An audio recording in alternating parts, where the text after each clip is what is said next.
Hey everybody, we're back with another Q&A. What's going on, James? Hey Brad. Nice to jump on again. Yeah, for sure. These are always enjoyable. So, one of the topics we're going to discuss is give a few examples on a chart of some miniature systems. So, James, do you mind if I share something? Yeah, no, bring it Just up. kind of get going. Okay, Go so for I'm it. going to share. Let's share today's chart here.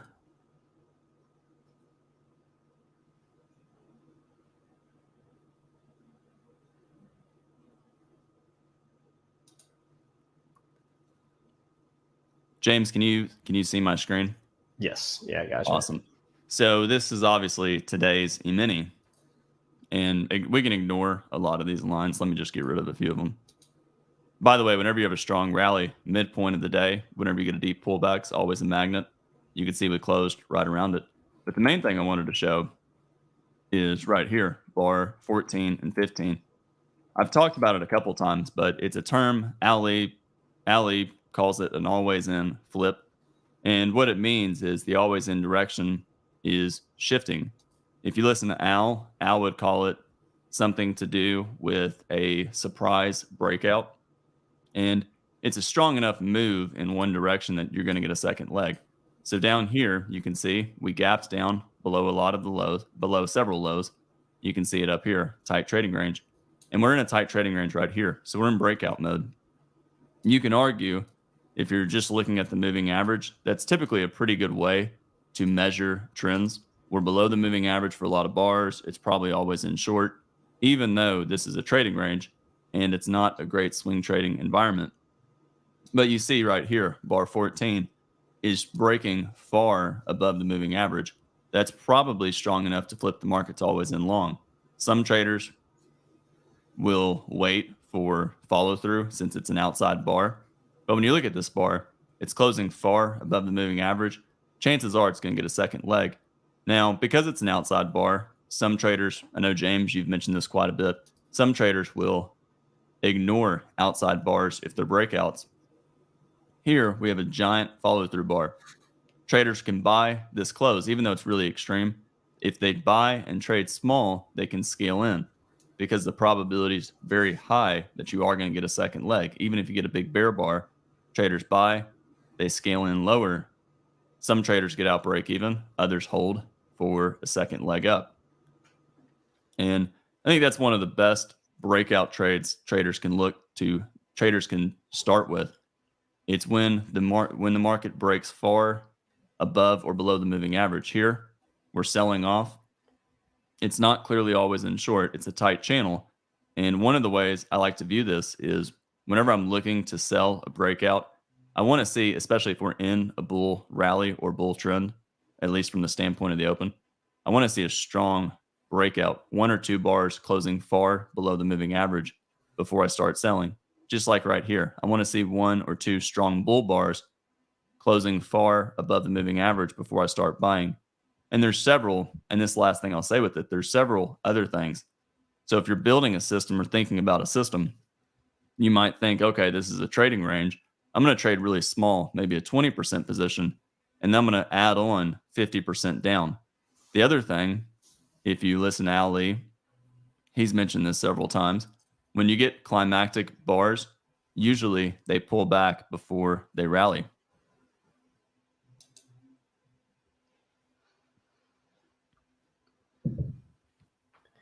Nice. Yeah, so my breakout code slightly adjusted from the one that Ali uses. You want to share it? Yeah, I'm bringing this up. I'm going to turn off some signals that I have on the chart since they're a bit confusing.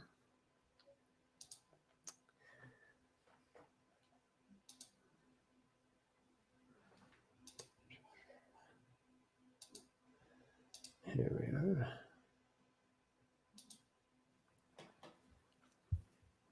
All right. Can you see this? All right. I can actually make this. Let me make the non-signal bars a bit darker.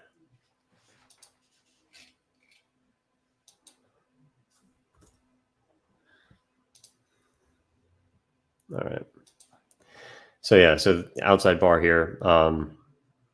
This is a. I'm not sure what the z-score is, but the odds of this becoming a. And so I think the other thing here was that it's a complete wedge.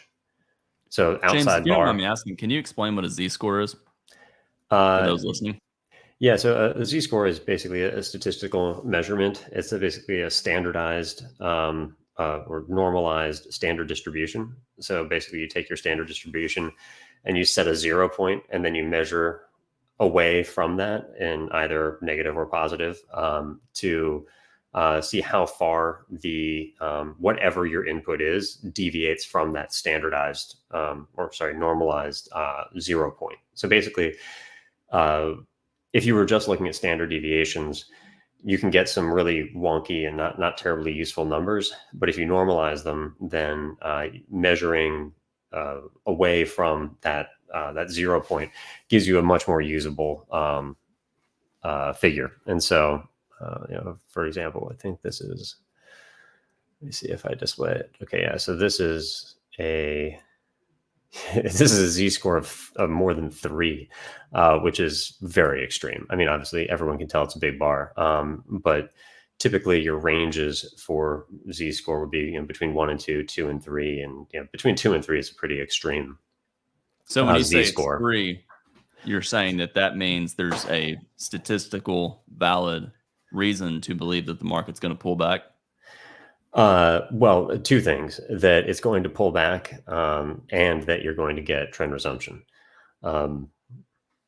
And you could have it could be simply a vacuum test, and this is also a very large, statistically significant bar.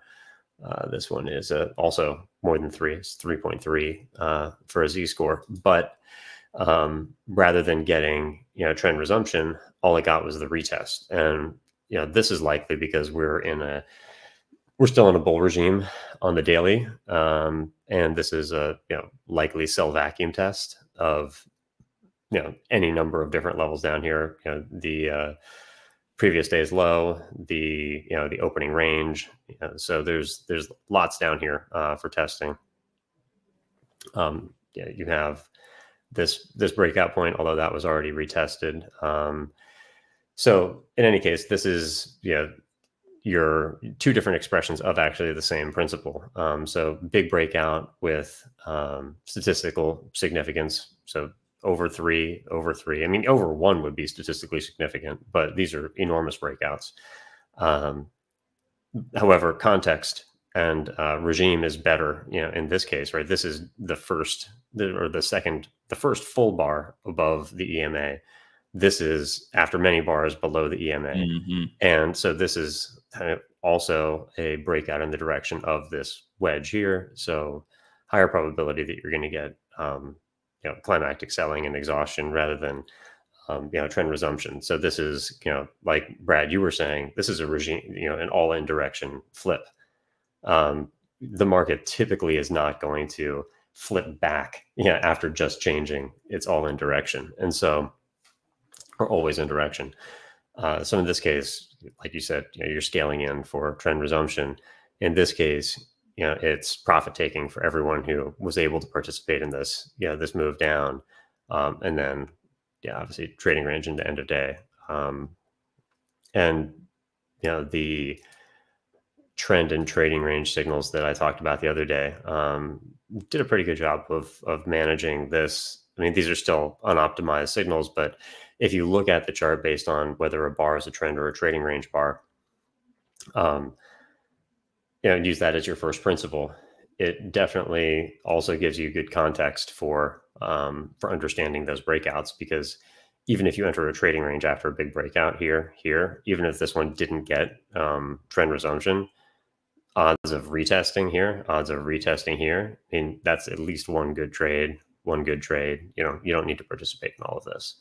You don't need to, try to get more than that. I mean, these are two very potential trades. So James, question for you. When you were early in Systems Academy, how soon did you start looking at Z-score?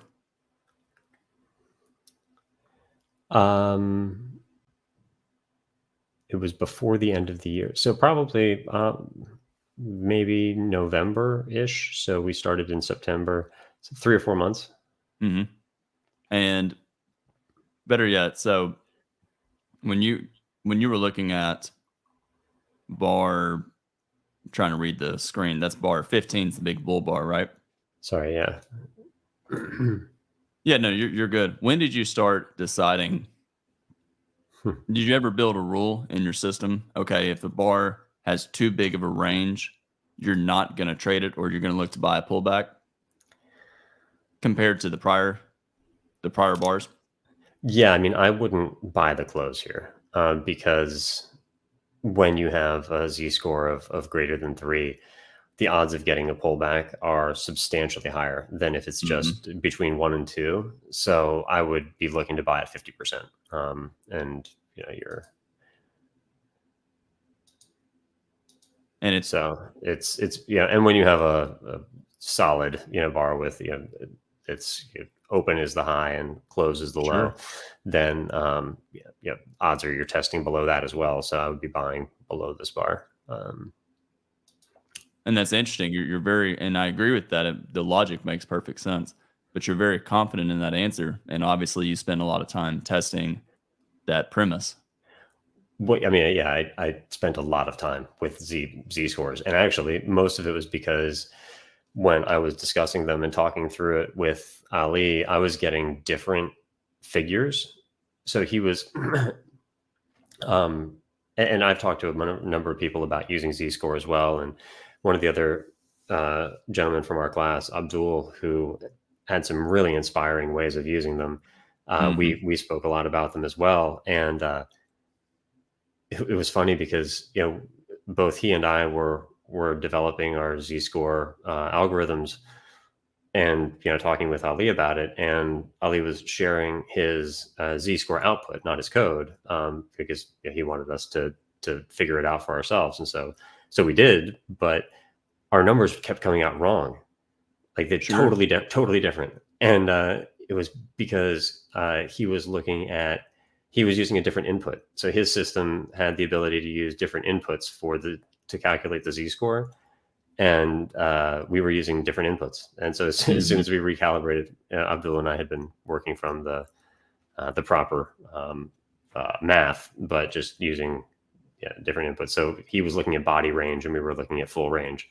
That was the only difference. And there's different reasons for using each of those calculations. But so this, what we're talking about here, what we're looking at here is full range Z-score. And for those that are, I think one short topic, and by the way, feel free to ask questions for those that are listening, and we'll be happy to discuss it. I want to tie in for a second why Z-score matters when you're thinking about a trading range. A Z-score, and James, you tell me if you agree or you disagree with the logic here.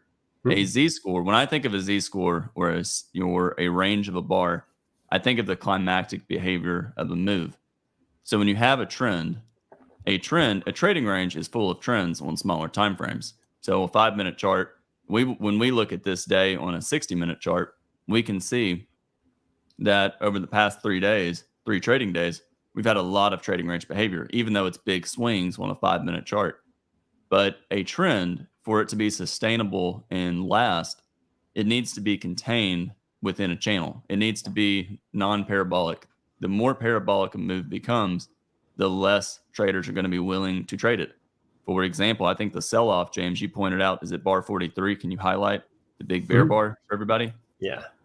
When you look at bar, or just hover your mouse over it. Oh, you've actually got a high. Nice. Okay. Yeah, I'm not used to trading view. But right there's a great example. That bar is so big, nobody wants to sell. If you didn't sell early during bar closer to the moving average, maybe whatever the big bear bar is, the first bear bar below the moving average completely, so about 4 or 5 bars ago. Yeah, if you hadn't already sold by that point, I think it's really difficult to convince yourself to sell later in the move because most traders want to take profits by the time you get the big bear bar. So when you look at that move, and it's the same thing with the move up, the Z-score is just saying that the market is becoming too climactic and unsustainable. And when you have something that becomes too parabolic, nobody is going to be willing to sell until there's a pullback.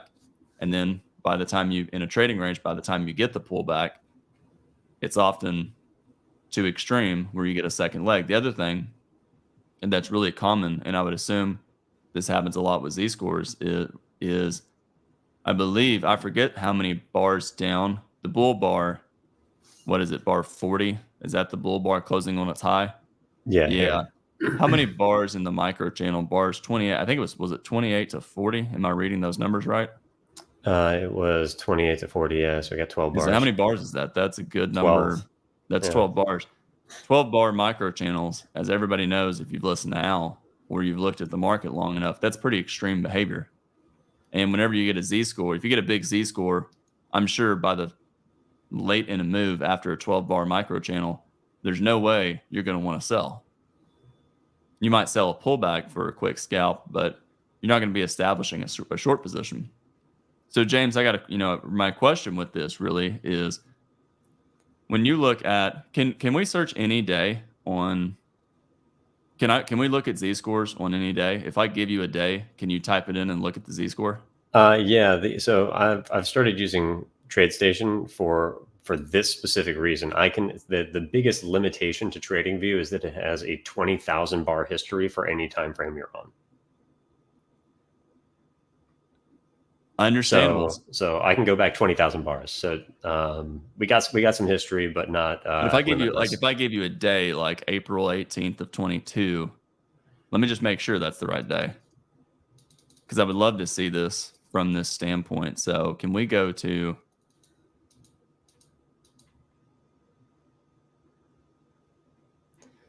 Let's see here.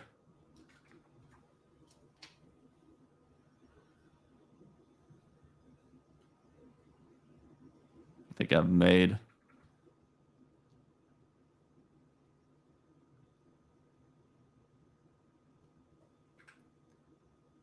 Can you go to April 28th of 2022 by chance? Let's see if that is within the. And I'm stealing this day from Ali. He talked about it in one of the Saturday sessions about a strong breakout.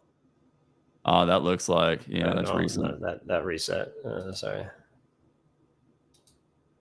So April 28th of 22.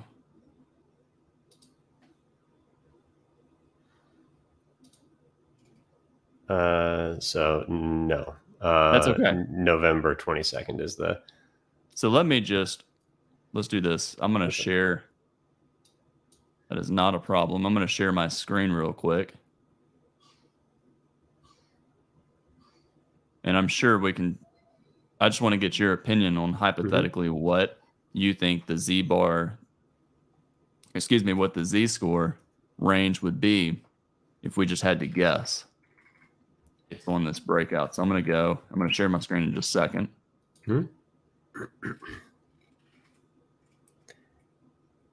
While we're waiting for that, you can see here, this day had very extreme, this is, well, actually, the interesting thing is, when you have subsequent big bars, the Z-score drops, for each subsequently large bar, because it's measuring against a look back period, whatever the user defines. So, this big bar is, 2.5 Z-score, and this one is only 1, even though it's about the same size. And so why is that? Because this large, because at least the look back I use is a 20 period look back. And so it is the normalized standard deviation is getting significantly increased because of that previously very large bar. So it's changing the point of comparison. So subsequently large bars are not going to be as, they're not going to have as high of a Z-score. So if you have like a big breakout and then you get follow through, which is much less common, like this was not the high probability events of getting a big breakout and then getting another big bar. When that happens, the second bar is going to have a lower z-score, even if it's the same size. Makes sense. So I'll stop sharing and you can. No, you're good. Yeah, I can go right here. So let me just got this added. So James, I want to get your opinion. You can see this chart, right? Mm-hmm. When you look at these bars 33 to 39, this area right here, if you had to guess, would these be a low z-score?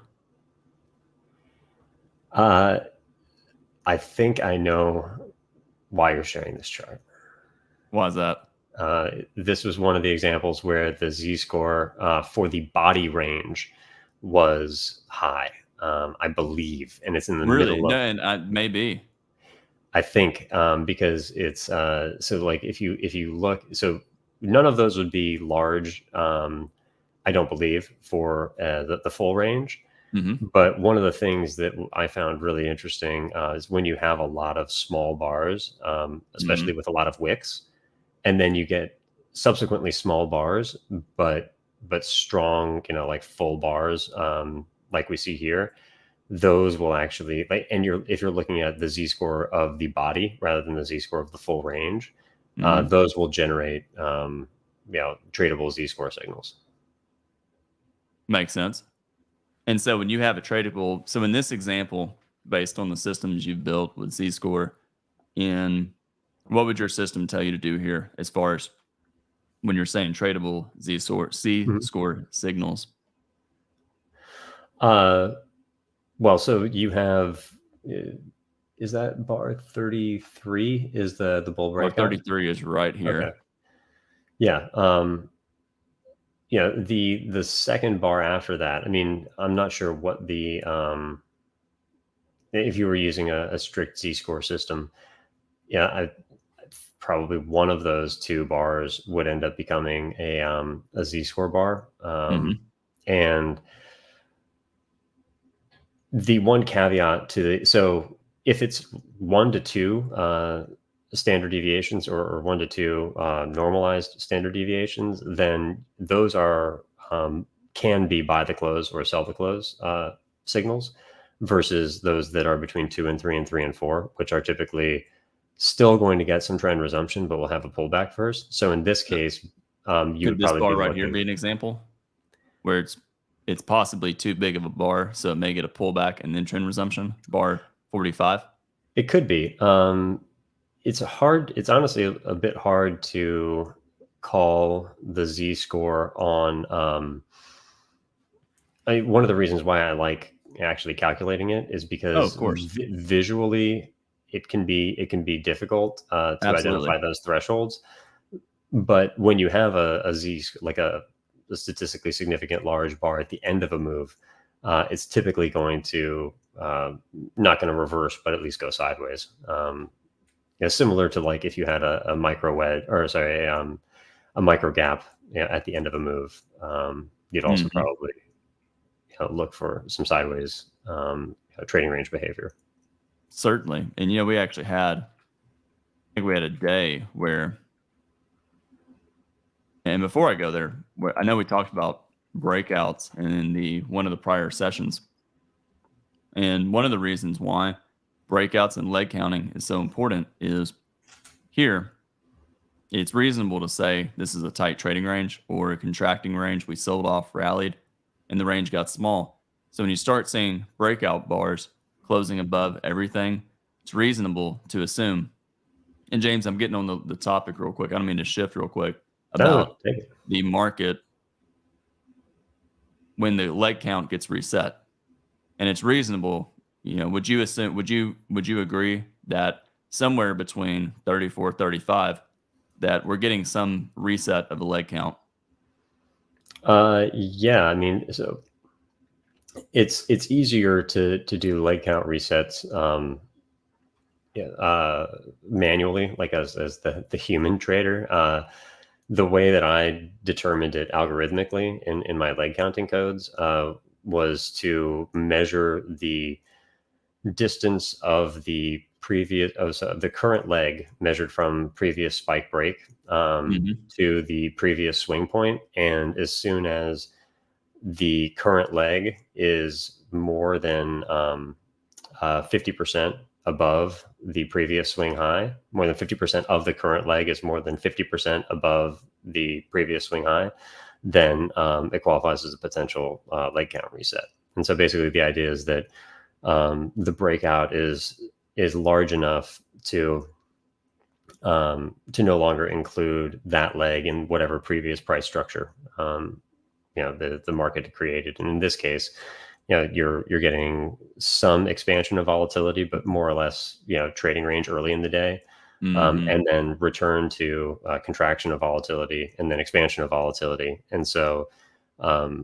as soon as that volatility begins to expand and to expand volatility but control the bar size, so not climactic behavior, then those are usually very good candidates for leg count resets. I typically don't like to do leg count resets when it's just very single climactic bars, because those can hit those targets but just be vacuum moves. That's a great. So we've had a lot. I like what you just said. You do not like to give a leg count reset on one bar. Is that pretty much what you were getting at? Yeah. And we've had several. If we look back just over, even here, great examples of just big bars and sharp reversals. But I think there was one this day. Maybe this day could work, but it's really not ideal for leg counts getting reset. Even right here, very big bars, but at the bottom of the range. Is it fair to say you could say it's a breakout that's strong enough for a second leg, but is where you're getting at as far as one big bar, there's too much risk that it's a trap and it can just lead to more sideways trading? Yeah, and especially, I would consider this an expanding triangle open. And so the odds are that the day remains an expanding triangle day after an expanding triangle open. And this is, exactly. And that's what I'm just drawing it so people can see it. It's not a great shape, but the logic of it is what James is getting at. The range is expanding over the short period of time. Yeah, and it's extreme too, which also suggests that the day can have those same kinds of extreme swings. And so I would not reset a leg count there. Although it probably would be, it'd be a leg two actually. It would, that makes sense. You're saying leg one, pull back, maybe leg two. On the larger day structure, but even like if you're counting like smaller legs intraday, like 54 up to 56 would be a bull leg, and then you have the bear leg start there when you break that spike, and you don't get another higher high. I don't believe is 60 a higher high. I can't tell. It's not the lower high. So then, if you don't get a spike break, then that would be all one leg actually coming down from there.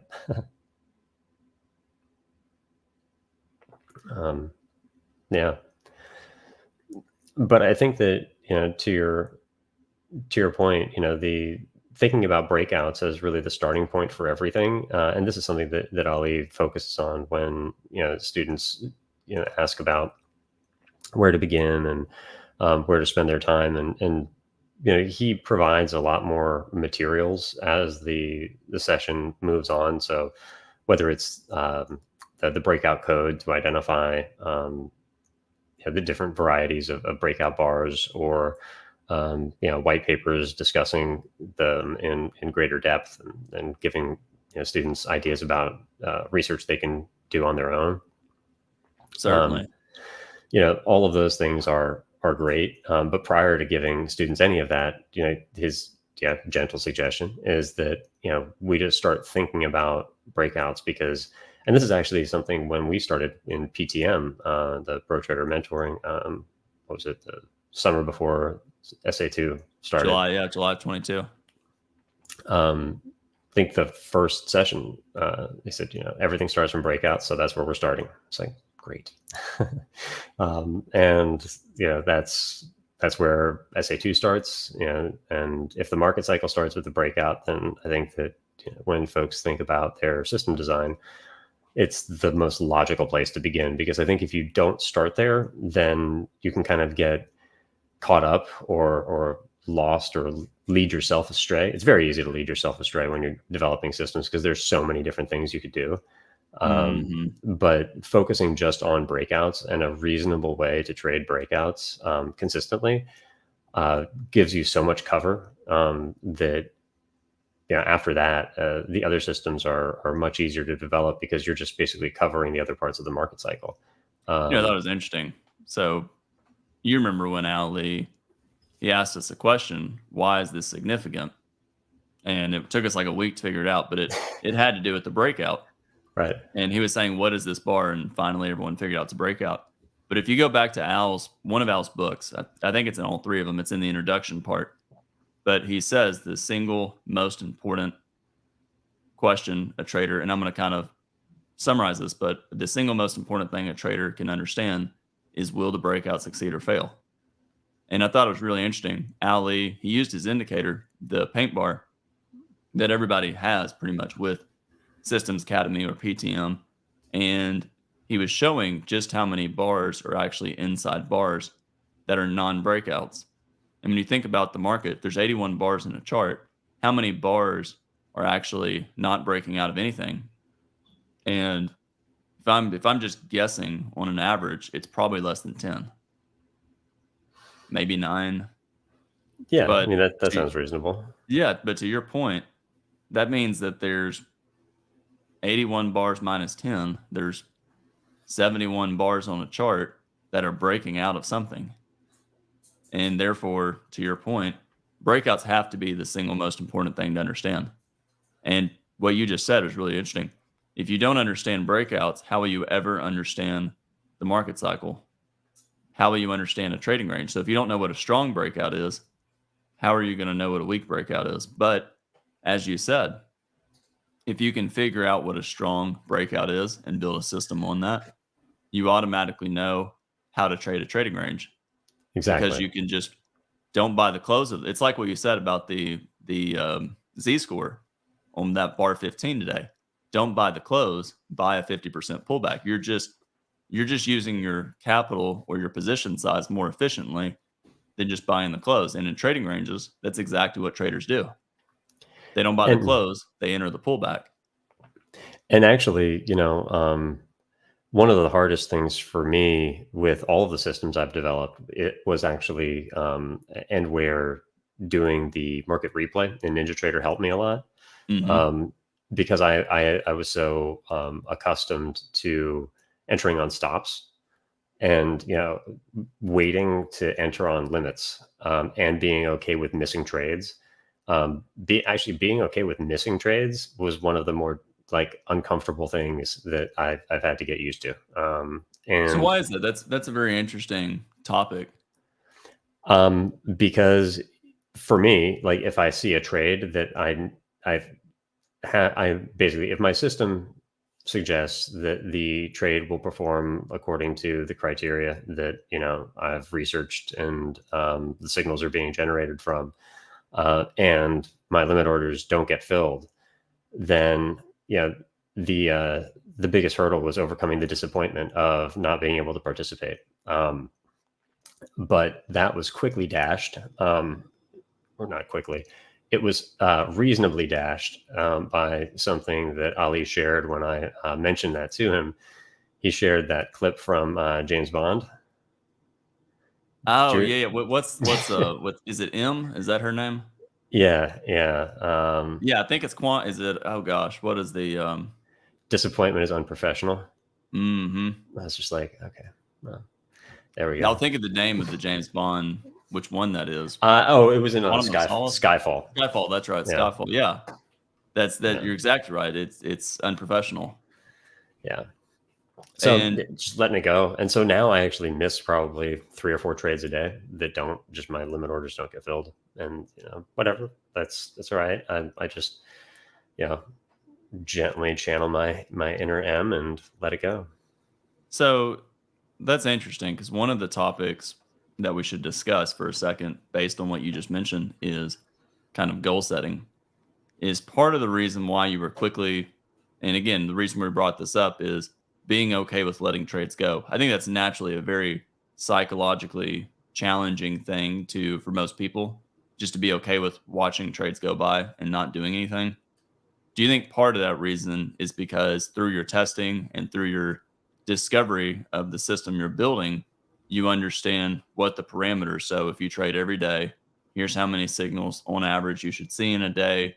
Therefore, if you just follow this rule or this path, here's how it should perform in a given period of time. Did that give you a little bit of peace?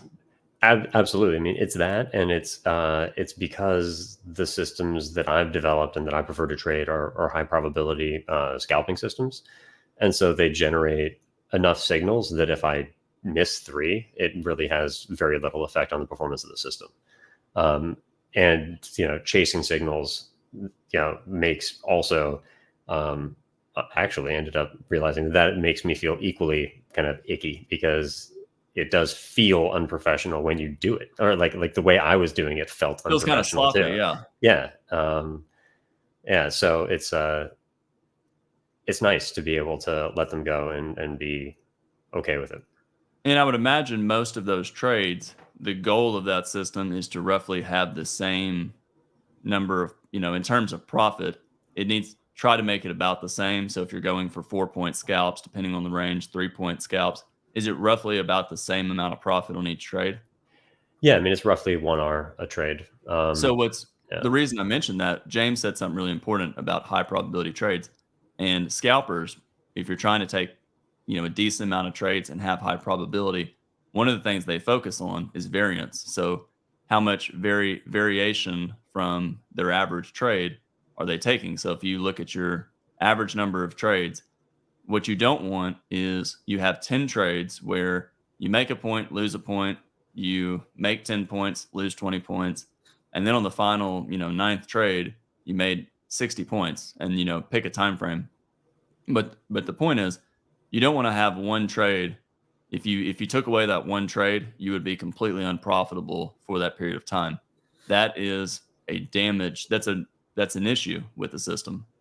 And if you listen to the video course, if you listen to Al talks. There's a section in the probabilities and traders equations in the video course where Al talks about how you don't want I'm blank. I think he actually called it Z-score, where if it's really low, if it's a 1, you don't want to have 10 trades all be, small winners, small losers, and then on that 10th trade be the one winner and you had to go to the dentist office so you missed it. And that's reality. So it's really important. A lot of traders focus on trying to take high probability trades with the route about the same amount of points, because as James just said, what if you can only trade half the day, or if you're just taking a few trades in a day? It doesn't matter because you don't have to cherry pick high probability. You don't have to worry about cherry picking high probability trades. You can trade for the full day, the half day, and it's not going to damage the system. Yeah, and I think that's one of the things that I realized when we were talking early in SA2 about the different psychology of traders who prefer swing trading and those who prefer scalping. And if you're going to be a swing trader, you have to take all of your signals. Absolutely. Yeah. Whereas if you're a scalper, you can miss 3 and be perfectly fine. So it's just a different type of psychology. And for me, I don't like the being in the market as long. It suits me better to enter on limits and be out in 1 to 3 bars at most. Oh, 100%. And Gabriel asked if I could post a link to the James Bond video. That should be the link. I'm pretty sure it is, but it looks like it is. So watch that sometime. You'll enjoy it. Yeah, no, that's another great point you just mentioned. A lot of traders naturally like to be out within a few bars. And the other portion is the better you understand the system you're working with and the faster you can get out of the trade, the quicker you can reassess and take a new position. The worst thing let's give maybe a sneak peek into Ali's white paper that he always talks about. But the breakouts. Yeah, the breakouts. Yeah. I'm gonna say just calling it the white paper. Yeah, the breakout research paper. So everyone in Systems Academy or in Orlando, they got the breakouts research paper that Ali he used and built for Orlando and Systems Academy. He's redesigning a lot of it, so he's adding a good bit more information. But anyways, one of the things I wanted to mention with that is Ali talks about on average, and I'm kind of summarizing here, how many bars, James, let's talk about from a pivot or swing point. So if you have a breakout that, let's say you have a 5-bar bull micro channel, and it's breaking out, and if it's mostly a trading range day, what's the probability that you're going to get a 6th or 7th bar? It's usually going to pull back, right? Mm-hmm. So the point with that is by holding on to trades, and you buy the close of a bull bar, and then you've got 2 or 3 bars your way, and you have profit. Most of the time, when you hold on to that trade, you're going to suffer through a drawdown. Even if that drawdown is just open profit of what you have, it'd be a lot more efficient to enter, exit a few bars later, look to enter on a pullback. And that's why a lot of traders naturally, as James was just saying, they naturally want to exit within a few bars because they know that pullback's coming just on almost every time.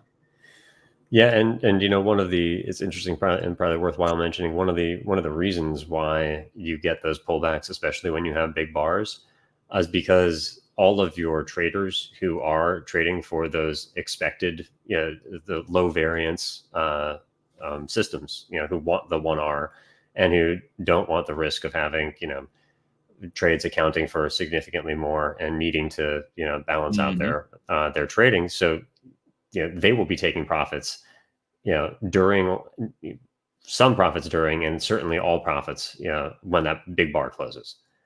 100%, which is why you get those pullbacks. So when you get big surprise bars, people take profits, and so that's what generates those pullbacks. So when you don't get the pullbacks, then those closes of the big breakout will typically operate as support and resistance on a retest. Yeah, absolutely. Because it should have pulled back and it didn't. So now there's trapped traders, right? Exactly. Folks who were fading got trapped, and anyone who was in before exited with their profits. Makes perfect sense. I just want to show this for half a second here, because this gives a small, sort of an example of what James is talking about. When you have a trend, trends, I remember Ali, he used the example of, and this is actually that same day, it's April the 28th of 2022 that we looked on TradeStation. This is that same chart, just zoomed in. And the one thing Ali talks about all the time is breakouts need to be orderly. They need to have an orderly fashion to them. And if you look at this 1 minute chart, you can see how price is contained within 2 lines.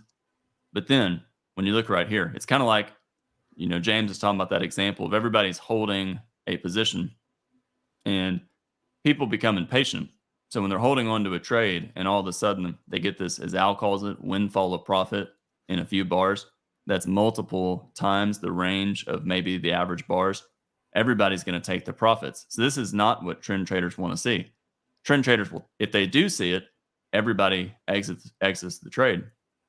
And the counter trend traders, they're waiting for this because they know it becomes more unsustainable.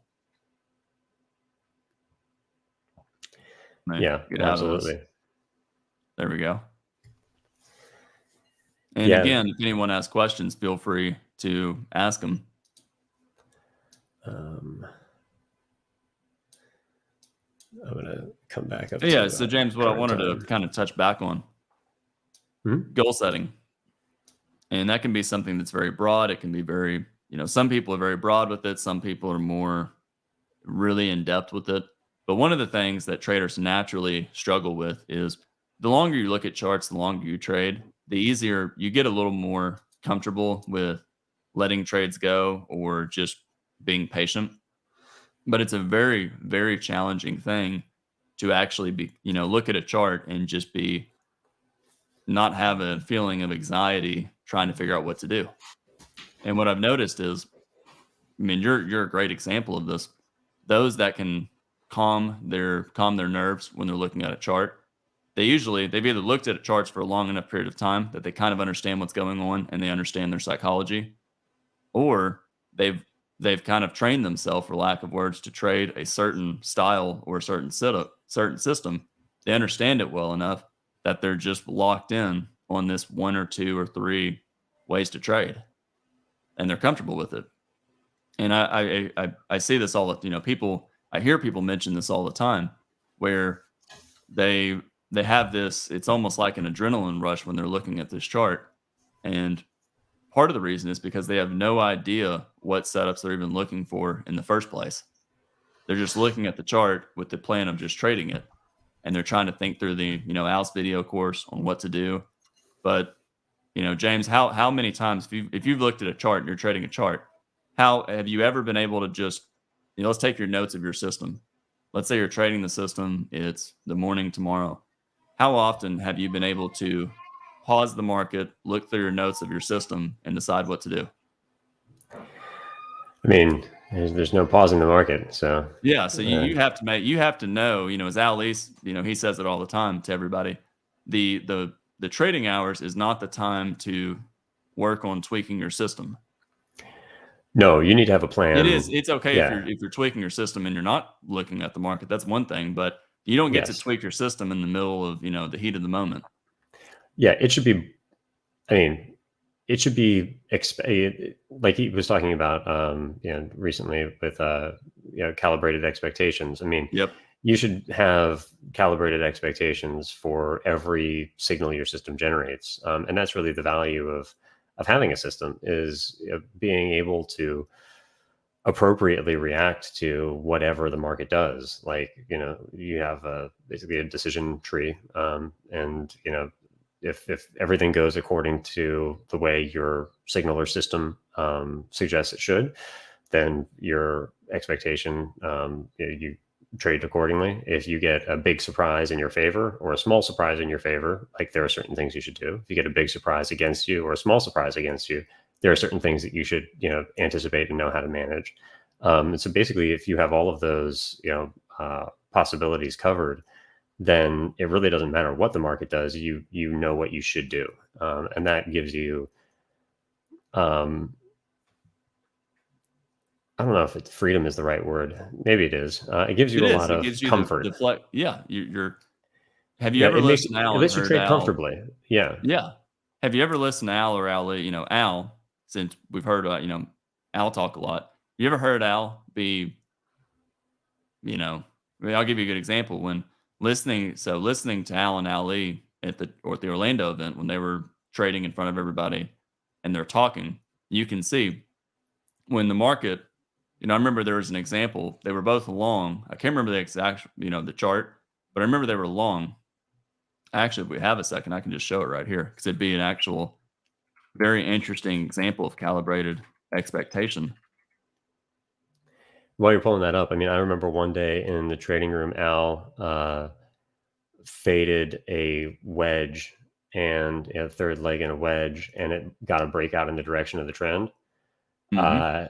And totally calm, just bought here on the breakout, and he narrated, and it went against him like 5 bars. He bought again, and then got out break even on the first with profit on the second too, and just never any kind of fluster. It's just expectation, calibrated expectation. Yeah, but his voice isn't trembling and he's not sweating and just panicking. I remember it was funny listening to. So those of you that were at Orlando, you will actually remember this to a degree. So James, this was the day, and we had a big sell-off, big rally. And if I remember correctly, I might be slightly wrong, a tad, maybe within a bar or two, but both Al and Ali were long right here on bar. Let's just say bar 34. And their stop, their stop is somewhere like just down here. And I remember watching both of them. You kind of see it on their faces. They were very calm. 34 happens. They bought more somewhere over here. And then they both had limit orders to buy the low of the day. And I think maybe one's lower. I might be exaggerating a little. Maybe they bought once or twice down. But when they saw 36, there was not the look. And again, they were in front of everybody. So it's nothing like, full pressure. Everybody's in a room watching you trade this chart. They were both very calm on 36. No one's panicking. And it was a great example. They both were very confident, consecutive sell climaxes, trading range day. James, you talk about big bars. I'm sure bar 36 is a big Z score. Yes. Yeah. Absolutely. So big Z score. James, you mentioned earlier that big breakouts typically don't shift the always in direction. Here, it's a trading range. So maybe if 30, is it fair to say, James, if 37 was an equally big bear bar, that Ali and Dow would probably be wrong? Yeah, I mean, that would be extreme. If you had a bar Yeah. somewhere down here, sure. Yeah. But that's not enough. And then both of them held and got out somewhere over here at their original entry. But I thought it was a really interesting example of just how calm they were. With profit on the other 3 entries. With probably other 3 entries. I remember Al bought above this bar, and I think Ali, he bought somewhere during the bar, but they were both just very calm about it. There was no, they weren't eagerly, they didn't sell this close because I'm sure kind of James, as you mentioned, the Z score, big bar. But the point is, back to James, really back to what we were just talking about, James. Let me get this moved over.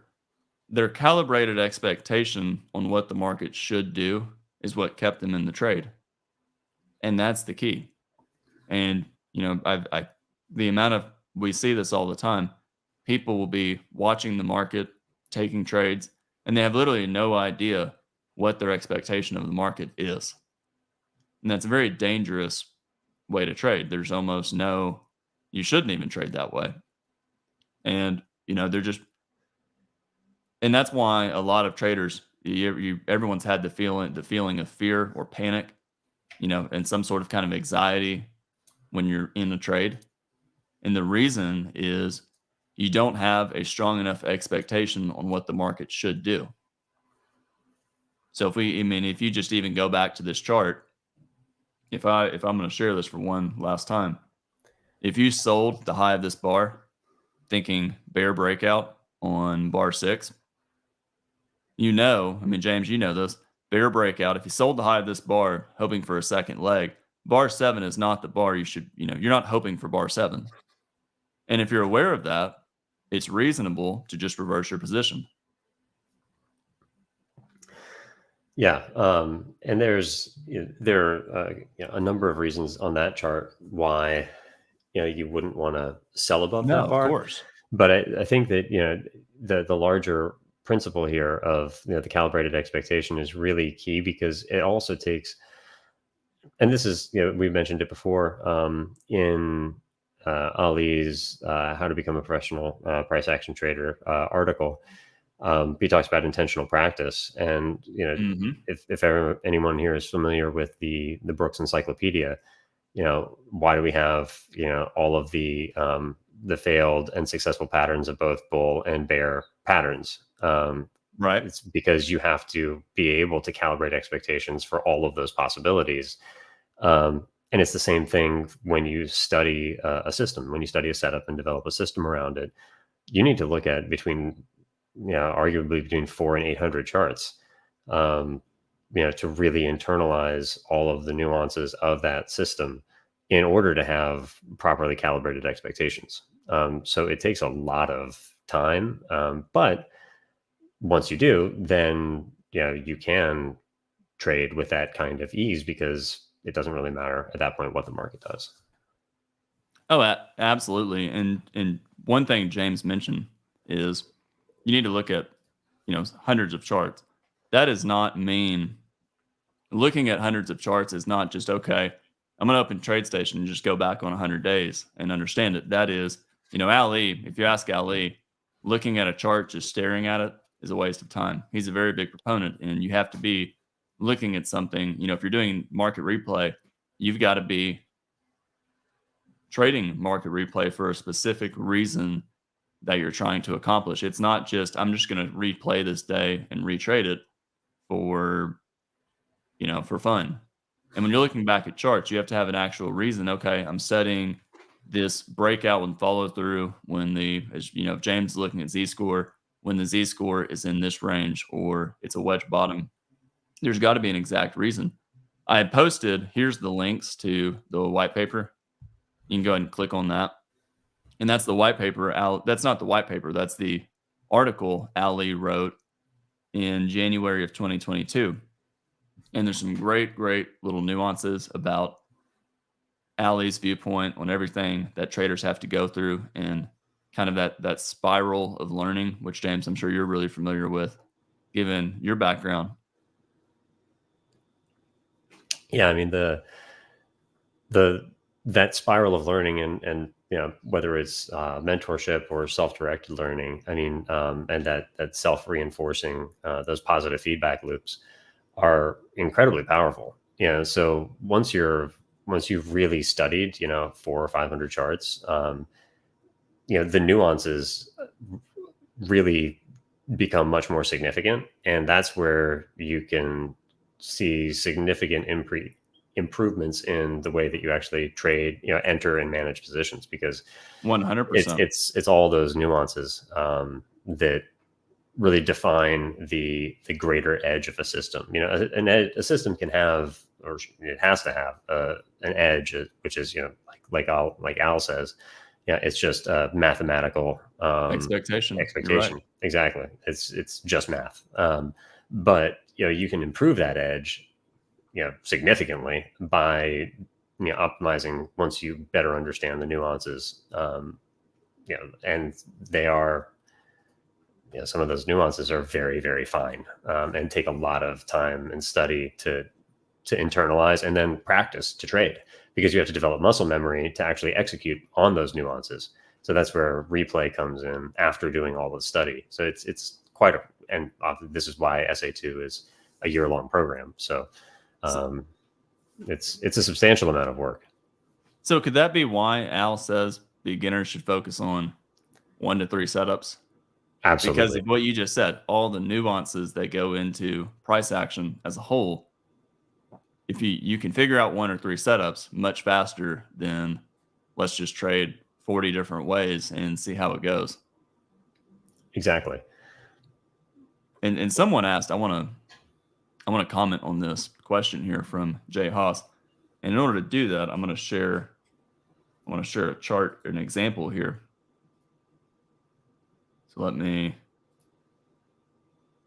take a quick second here. While you're pulling that up, I'll just say, he says, without giving too much info away, there's no secrets. Everything, and this is one of my favorite things that Al says. Everything here is totally free and totally transparent. All the information is out there. It's just a matter of figuring out how to apply it for yourself. What makes the most sense for you, and that's really where the effort is. Because it's very personal, and that's the struggle that most people, I think, end up having, and perhaps where Systems Academy really helps, because it is very particular to the individual. Absolutely. And to James's point, I would argue the reason. So I'm gonna pull up your question here. I've gone through the Brooks trading course without giving too much info away. What's your advice? I hear you talk about focusing on breakouts. Would this be where to start? Yeah. One of the reasons why, the Brooks trading course, if we think through, I do not know of any trading course or trading material that is more in depth than Al's. From just a pure knowledge standpoint, I don't know anybody that's written books that large, that 3-volume set plus the blue book, plus there's 120 hours of the video course. If you include the 2014, 2013 course, I'm pretty sure that's 60 hours of videos at least, or 50. So there's over 200, there's almost 200 hours of videos plus all the webinars. The point is, here's the issue that traders face when they're trying to figure this out. And it's the path of learning. This is a slide Ali drew up. And most courses end up failing really for the simple reason of this top part.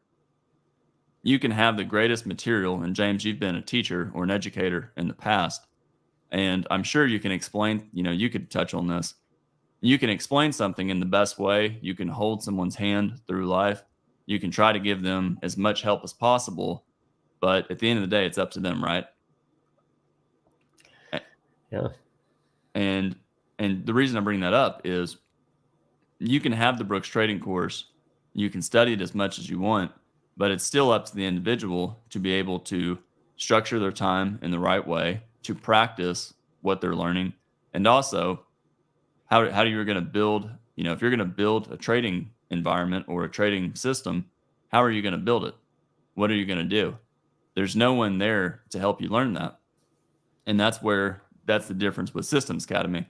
Systems Academy is really designed for people that have already ideally studied the video course of Alice. They understand it well enough where they can talk back and forth about it. They could sit with James and I and they can talk about a chart. They understand it.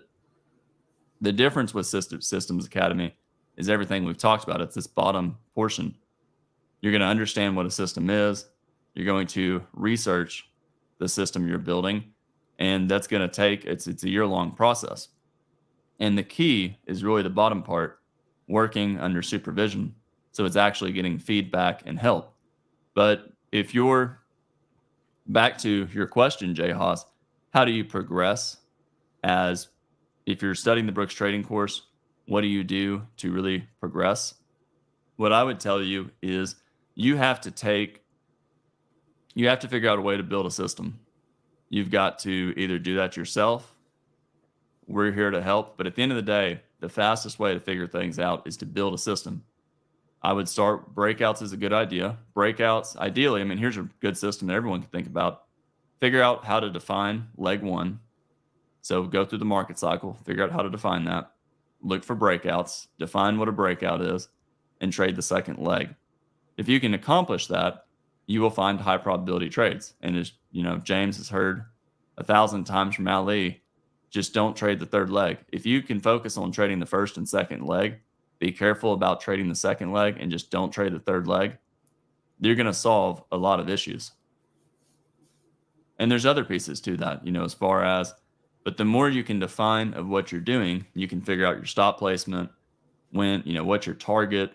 Do you scale in? Do you scale out? But the reason why traders have so much trouble is if we wrote down on a sheet of paper all the questions we have to ask, am I going to buy the close, sell the close? Am I going to buy on a limit order? Am I going to enter on a stop? Where's my target? How much risk? Do I scale in? Do I scale out? And that's before you've even thought through the market cycle. So when you really think about, it's always kind of fascinating. I'm a visual person, so I like to really think through, how many questions do you have to ask yourself on one bar? Whether, if you're going to trade the first, if you're going to trade the open, you're going to trade bar one of the day. How many questions do you have to go through in order to decide if you're going to take that trade? And it's a lot of questions. And so most people, they get overwhelmed from the video course because there's 120 hours of information, but they don't know. It's too much information for them to digest subconsciously. But they can take small pieces. For example, James, is it fair to say, do you think someone could become really good at trading major trend reversals if they thought through it in a systematic way? Like if they were only going to trade major trend reversals? Yeah, absolutely. It's is that any different though than trading a breakout system? Or is the logic's the same though, isn't it? If you're talking about building it. Yeah, the logic. The construction process is the same, but like because major trend reversals, performance is different. Yeah, the performance is different. They happen less frequently, so it's more of a swing setup than like unless it depends on what time frame you're looking at, I guess. But you're not going to get major trend reversals as frequently as you get breakout and follow through setups. And certainly, your major trend reversals, like your lower high or higher high major trend reversals, the expectation is typically your leg two test also of the previous direction and then trading range. It's not the odds that a major trend reversal breaks out from that trading range and gets a measured move down is much lower than transition into trading range. So it's those calibrated expectations are important at that point. 100%. But you could take a major trend reversal if you could understand minor and major reversals. then all of a sudden, what if you could figure out when a minor and major reversal is happening, and then if you could understand that, the chances of finding a strong breakout go way, way up. Yeah, absolutely. And this is kind of why I put together that trend and trading range code, Mm-hmm. because it's so. If you're looking at breakouts and all you want is to identify breakouts that have a high probability of generating a second leg, Mm-hmm. then also understanding whether those breakouts are breakouts within trading ranges or trend bars within trading ranges versus breakouts of new market structure. So basically, is the market in breakout mode and breaking out, or is the market breaking out within a trading range for a pullback? So there's two very different things. Exactly. And so it's difficult to filter those, because if you're just looking at breakout and follow through, you will often get those as part of a pullback structure, rather than and trading those directionally for continuation can be problematic. So there's definitely a lot of scaffolding that needs to go into those systems, and regime filters are good places to start. But yeah, 100%. absolutely. Here's a question. How much time did you spend to prepare your trading system based on the breakout idea? Do you want to take that? You want me to take it? I mean, I think Yeah. Well, I mean, I think the first piece, and James, I'd say the first piece is on the first system you're building. The hardest part is, the first question is, do you understand yourself well enough as a trader to know what system is going to suit your personality? So, for example, I might be a great trend follower, but I may hate buying with limit orders against a move. So fading might just be out of the question for me. And if I'm trying to build a system where I'm fading, let's say, James, I think you actually built a system on this where the Z score is high. So it's a big climactic bar. So it's a big bull bar. And when you can see the big bull bar and it's a high Z score, instead of buying the close, I'm going to sell the close for a scalp. Didn't you build something like that? I did, and it was And very you didn't like the unnerving. system. It worked, but you didn't like the system, did you? No, I did not like trading it. Yeah.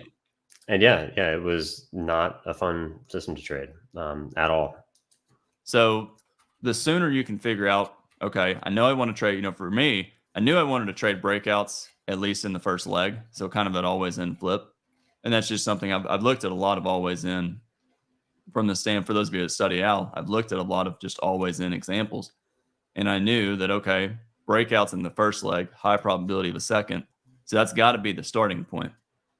But when you start to just get some basic filters, how do you define a market regime? How do you define the leg count? How do you define a strong breakout? You can build it relatively quickly. And then once you figure out that breakout idea or breakout system and you prove to yourself that it's valid or statistically valid, once you have that, all of a sudden you start to be able to think, okay, well, if it's a trading range and I have a breakout, instead of buying the close, I can buy a pullback. So and James, I think you mentioned this on one of the first videos we talked about. You were talking about your I1R system and how once you built it, you were able to piece together a couple of systems relatively quickly once you had that first idea really formulated. Yeah, sorry, I was bringing up the trend and trading range bar finder here, and was having an absurd amount of trouble with it. No, feel free to share it if you want. But so the I1R system, yeah, I mean, I did 3 passes on that. So 300 forward testing trades, many more hundreds of visual manual back testing trades, and the nuances that arose from that. And actually, I mean, I've talked with a few incoming SA2 students about that process when they were asking about where to start and the kinds of variables they should look at. Mm-hmm. And I mean, in reality, I mean, I collected data on, I mean, 30 different data points, but most of them were not statistically significant enough to have any improvement on the performance of the system at all. What was the most important? Can you share what the most important data point was? Or Yeah, maybe yeah. I the mean, most like the top two or three? yeah, If you can absolutely. just describe it. Um, I can show it here. Because once I had those, I ended up coding for it, and that way it's just easier to see. Um, Here, Yeah, just share it and then we'll yeah, throw it up on the screen. so two things are most significant: breakouts of the EMA and breakouts of previous swing points of previous counter trend swing points. So, or I'm sorry, or previous legs. So here, like for example, this is a breakout of both the previous leg and the EMA. So it's colored this dark green because there's two different greens there. And then the indicator draws the pullback levels at 30, 50, and 70% because those are where I found the most statistically significant locations for entries on pullbacks. So you could start buying at 30 and then add at 50 in a strong trend. Here, this is a breakout of the previous leg, so it gets colored.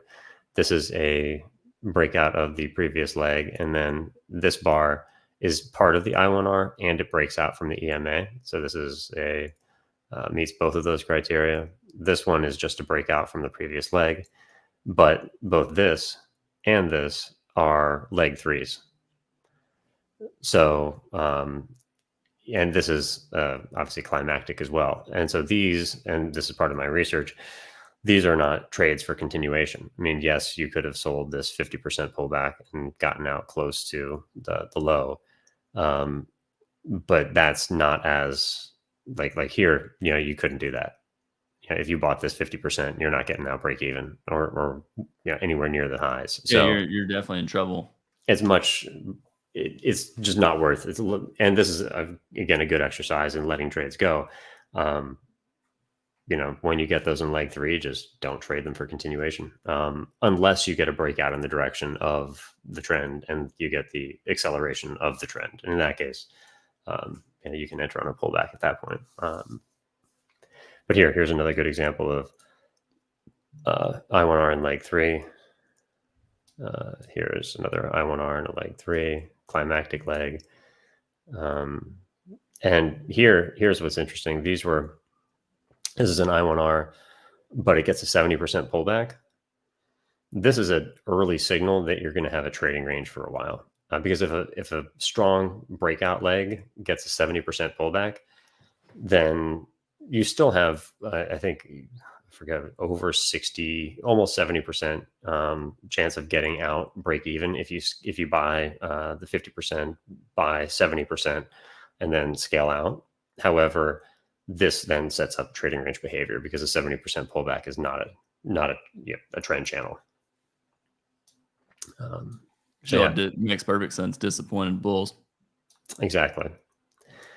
So they'll be getting out, at those highs, and anyone who bought that high is, getting out before there. But the research and the calibrated expectations went into designing the filter for it. So it shows you whether this is doing something statistically significant, and here it was as well. But again, these are now climactic legs in a trading range. So again, calibrated expectation comes in, and you treat them differently than if you were in a trend. Flat EMA is breaking out from the EMA, but it's not a trend yet. So not a great pullback setup. Certainly. I'll stop sharing here. But my experience with the research was that the simpler I could keep it, the better. Having 4, 5, 6. I mean, you can always add filters to attempt to improve the performance of the system. But for me, having just those two was more than enough. And James, wouldn't you say that, this is something that's even talked about in Systems Academy? There's a certain level of, I'm forgetting the term exactly, but if you have, let's say you have 10 filters, 3 of those filters might be significantly more important than the rest of those 7. Yeah, And that's if you the just Pareto associate principle. those, yeah, go ahead, degrees of freedom, right?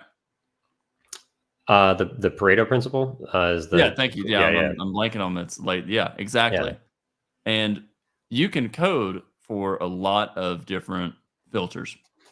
But if you're just looking at a chart, and this is everyone I want everyone to understand, if you're not coding and you're just looking at a chart, every filter, every mental filter you have, there's only so many things you can think about at a given moment. So if you're thinking about this and then this filter and then 4 other filters, you're not going to be able to even think straight. So it's yeah. very important to figure out, okay, I remember Ali time and time again in the classrooms of Systems Academy. He would always, someone would be researching whether it's micro channels or breakouts, and he would always go back to the same question. How are you filtering for leg counting?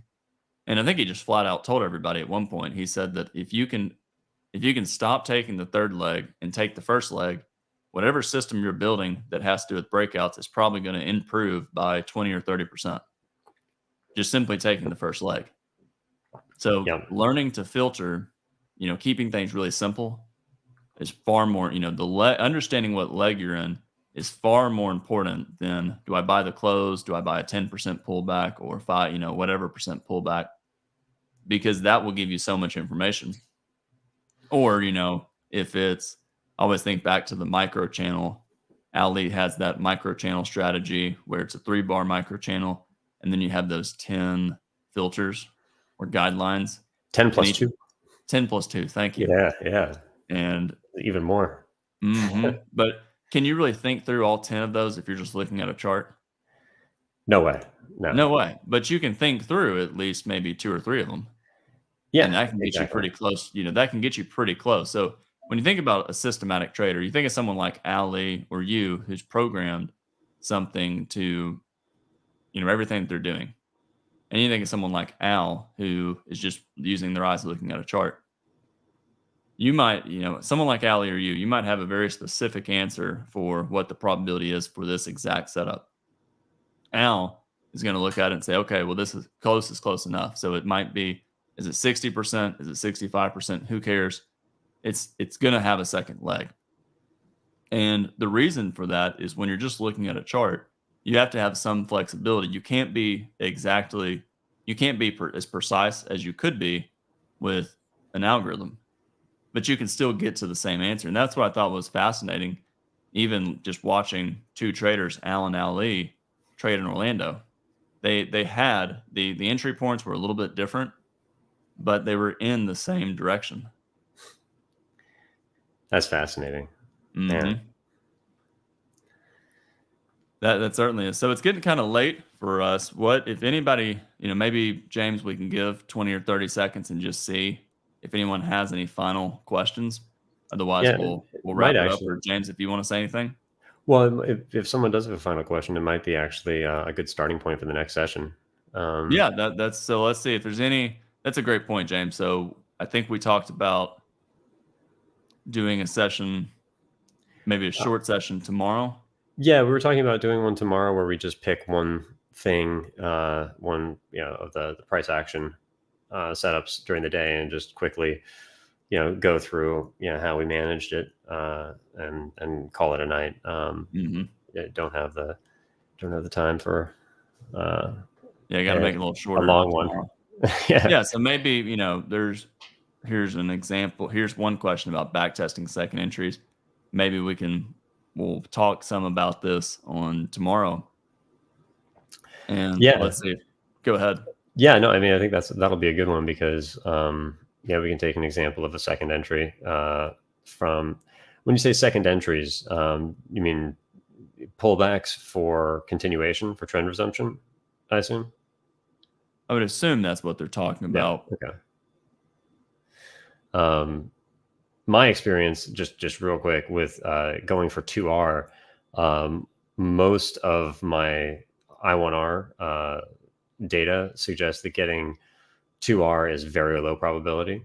So most of my exits in the I1R system are actually at the previous swing point. So entering at 50% pullback, or 30 or 50% with an exit at the previous swing point. So you're going for 1R. So your stop is below the signal bar and of the I1R signal bar, and your take profit is at the previous swing point. So just between now and tomorrow, it might be worthwhile just thinking about whether it's not the setup but the target that's actually reducing the profitability of it.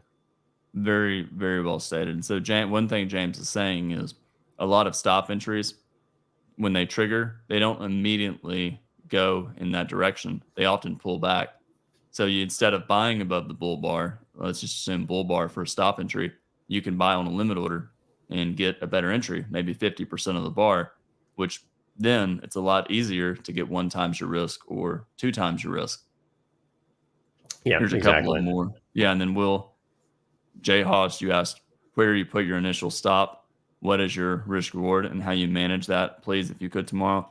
Well, Jay, we can talk some about that, but unfortunately, that is very much dependent upon the way you're trading. Is it a breakout? Is it what leg is it in? What's the market cycle? But yeah, we could give some examples. Maybe, James, this might be a good time. We'll look at a chart and maybe we'll talk about a few examples of breakouts and how we can manage the trade. Sure. Yeah, I think that's a good idea. We could take a few of those from tomorrow. Cool. So yeah, we'll make note of those, and we'll see everyone that watches tomorrow.